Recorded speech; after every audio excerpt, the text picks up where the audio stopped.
ඔයාලා අදත් එක තුලා ඉන්නේ OpenLK YouTube channel එකත් එක්ක. ඉතින් අද අපි කතා කරන්න මාතෘකාව විදියට අරගෙන තියෙන්නේ කොහොමද අපි අපේ ගාව තියෙන ෆෝල්ඩර් එකට පාස්වර්ඩ් එකක් දාගන්නේ කොහොමද කියලා. ඉතින් දැන් හිතන්න අපි ගාව තියෙනවා වෙන කෙනෙක්ට ඇක්සස් දෙන්නේ නැතුව අපේ පාස්වර්ඩ් එකක් දාගන්න ඕන ෆෝල්ඩර් එකක්. නැත්නම් අපේ ෆයිල්ස් දෙන පාස්වර්ඩ් එකක් දාගන්න ඕන. ඉතින් අපි කොහොමද මේක කරන්නේ? ඉතින් දැන් මං ගාව තියෙනවා මගේ ෆෝල්ඩර් එක මේ විදියට පික්චර් එකක් ඒ වගේම ෆෝල්ඩර් එකක්. ෆයිල් එකක්. ඉතින් මේ පික්චර් එකටයි ෆයිල් එකටයි මම කොහොමද පාස්වර්ඩ් එකක් දාගන්නේ වෙන කිසිම සොෆ්ට්වෙයාර් එකක් පාවිච්චි කරන්නේ නැතුව. අන්න ඒක ගැන තමයි අපි අද කතා කරන්නේ. ඉතින් කොහොමද අපි මේක කරන්නේ?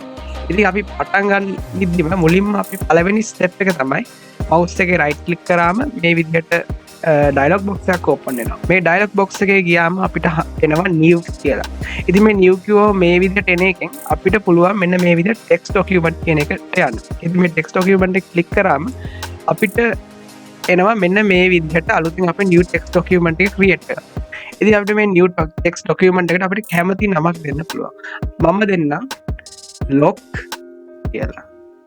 අපි ලොක් කරගන්න හින්දා මෙතන. ඉතින් මම මේකට දුන්න ලොක් කියලා නමක්. ඉතින් ඔයාලට කැමති නමක් මේකට දෙන්න පුළුවන්. මම මේ අපි හදාගත්ත ටෙක්ස්ට් ડોකියුමන්ට් එක තමයි මේ තියෙන්නේ. මේ තියෙන්නේ මම ලොක් කරගන්න ඕන ෆයිල්ස් දෙක. ඉතින් මම මේ ලොක් කියන මම අලුතෙන් හදාගත්ත ටෙක්ස්ට් ડોකියුමන්ට් එක ක්ලික් කරාම ඩබල් ක්ලික් කරාම ඕපන් වෙනවා නෝට්පෑඩ් එක. ඉතින් මේ නෝට්පෑඩ් එකෙන් අපි මොකද්ද කරන්නේ? මේ නෝට්පෑඩ් එකේ අපිට කරන්න තියෙන සරල දෙයක්. අපේ ඒ වීඩියෝ එකේ ඩිස්ක්‍රිප්ෂන් එකේ අපි ලින්ක් එක දාලා තිනවා. ඒ ලින්ක් එක ක්ලික් කරාම ඔයාලට මෙන්න මේ සයිට් එකට ගිහින් වැටෙයි. ඉතින් මේ සයිට් එකේ තියෙන මෙන්න මේ කෝඩ් එක. මේ කෝඩ් එක ඔයාලට තියෙන්නේ මෙන්න මේ විදිහට කොපි කරලා ඔයාගේ නෝට්පෑඩ් එකට ගිහිල්ලා පේස්ට් කරන්න.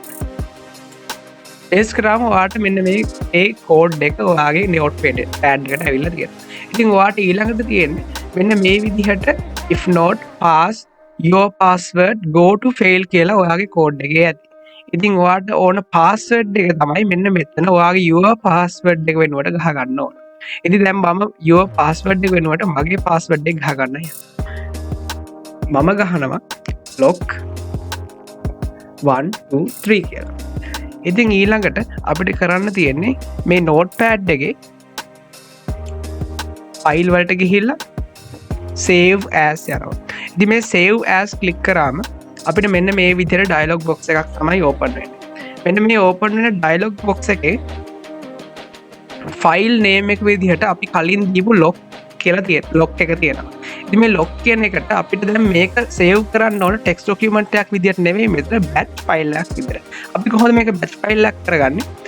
ඔයා දීපු නම ඊට පස්සේ දැන් මන් දීලා තියෙන ලොක් ඊට පස්සේ තිතක් BAT කියලා ටයිප් කරගන්න ඕන. .bat ටයිප් කරාට පස්සේ අපි මේකේ ටයිප් එක දැන් අපි කලින් දීපු ටෙක්ස්ට් ડોකියුමන්ට් එක වෙනුවට මේක all files කරගන්න ඕන. අපි all files කරලා ඉවර වෙලා මේක අපි සේව් කරගන්නවා. ඊට පස්සේ අපිට මේ notepad එක වැඩක් නැහැ.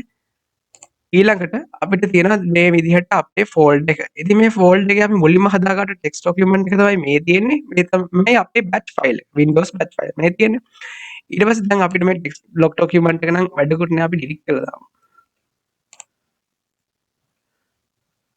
ඉතින් දැන් අපේ මේ batch file එක මේ අපි ගාව තියෙනවා. ඉතින් ඊළඟට මෙන්න මේ අලුතෙන් හදාගත්ත ෆයිල් එක ඩබල් ක්ලික් කරාම ඔයාලට හැදෙනවා මෙන්න මේ විදිහට අලුතෙන් ෆෝල්ඩර් එකක් ඕපන් වෙයි. නිකම්ම ඔයාගේ උඩට private කියලා ෆෝල්ඩර් එකක් එනවා. ඉතින් මේ අලුතෙන් ආපු private ෆෝල්ඩර් එක තමයි ඔයාගේ ලොක් වෙච්ච ෆෝල්ඩර් එක. ඉතින් මේ ලොක් වෙන ෆෝල්ඩර් එකට ඔයාලට ලොක් කරගන්න ඕන ෆයිල්ස් ටික. දැන් මං ගාව තියෙන ෆොටෝ එකයි ડોකියුමන්ට් එකයි මම මූව් කරනවා මෙන්න මේ private කියන ෆෝල්ඩර් එක ඇතුළට.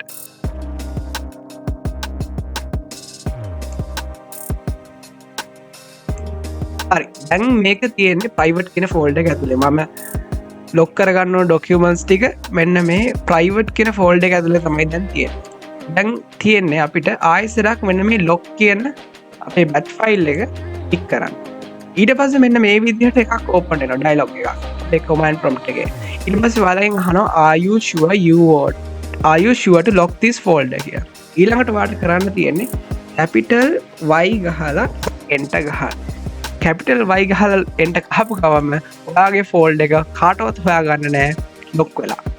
ඊළඟට ඔයාට විතරයි මේක ඕපන් කරන්න පුළුවන් ඔයාගේ පාස්වර්ඩ් එක ගහලා. ඉතින් අපි දැන් ඊළඟට දැන් මේක ඕපන් කරන්නයි යන්නේ.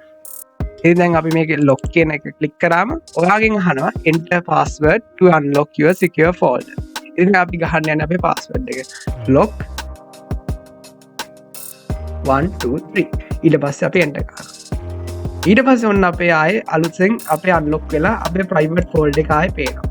නැත්තම් අපි පාස්වර්ඩ් එක වැරදි නම් අපිට මේක අරගන්න බැරි වෙනවා. ඉතින් මේ විදිහට තමයි අපි මේක ලොක් කරගන්නේ. ඊට පස්සේ අපි ආයේ මේක ලොක් කරන්නේ ආයෙසරක් මේකේ ලොක් කියන එක ඔබලා Y ගහලා එන්ටර් ගැහුවම ආයෙසරක් අපේ private folder එක ලොක් වෙලා යනවා. ඉතින් මේ විදිහට තමයි කිසිම software එකක් පාවිච්චි කරන්නේ නැතුව ලේසියෙන් ඔයාලගේ ඕනෙම ෆයිල් එකකට ලොක් එකක් දාගන්නේ. ඉතින් ඔයාලා මේ වීඩියෝ එකට කැමති නම් ලයික් කරන්න. ඉතින් අපේ channel එකට subscribe කරන්න අමතක කරන්න එපා. ඔයාලට මේක පිළිබඳව තියෙන ප්‍රශ්න තියෙනවා නම් ඔයාලා මේකෙන් දෙයක් ඉගෙන ගත්තා නම් comment එකක් දාලා යන්න කවදාවත් අමතක කරන්න එපා. ඉතින් අපි ඊළඟ වීඩියෝ එකෙන් මුණ ගැහෙමු.